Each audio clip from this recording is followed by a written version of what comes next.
Breaking news out of the state capitol. Florida lawmakers approved a constitutional amendment on property taxes. If passed in November, homeowners could save thousands of dollars each year. But critics still worry the tax cuts will hurt local governments. West 2's Justin Shecker is the only local reporter live in Tallahassee for the special session. Justin?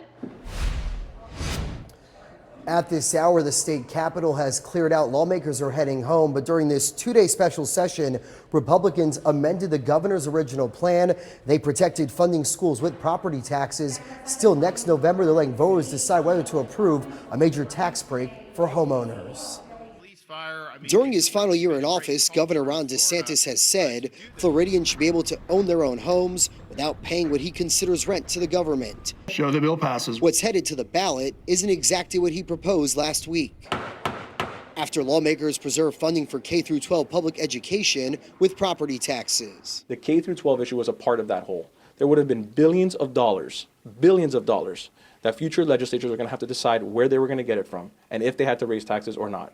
We made that decision easier for them. Were you surprised the Republicans broke with the governor when it came to the education funding that was amended? For my caucus, we were concerned about our traditional public schools. For the Republicans, I believe they were concerned about protecting vouchers, which come from the same pot of money. In November, voters will decide whether homeowners should get a major reduction on the rest of their primary residence property tax bill. In 2028, that exemption would reach $250,000. Currently, that tax break is $50,000. I think it could potentially bankrupt some of our local counties and cities, and I wish we had spent more time on this issue. Democratic lawmakers say the process was rushed during the two-day special session called by the governor last week. That is not how you govern.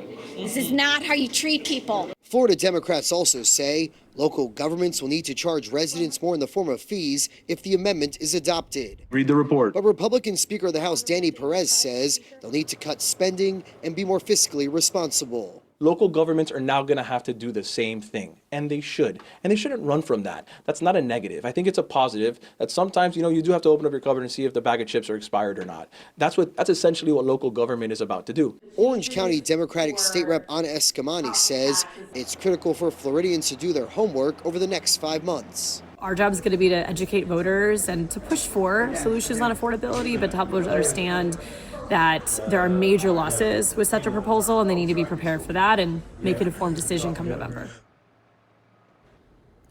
And at least 60% of Florida voters will need to vote yes for this increased homestead property tax exemption to pass. Now, new at 6, I just spoke with the Chief Financial Officer, Blaise Ngoli, what he's saying about this ballot amendment. Covering the state capitol live in Tallahassee, I'm Justin Shecker, West 2 News.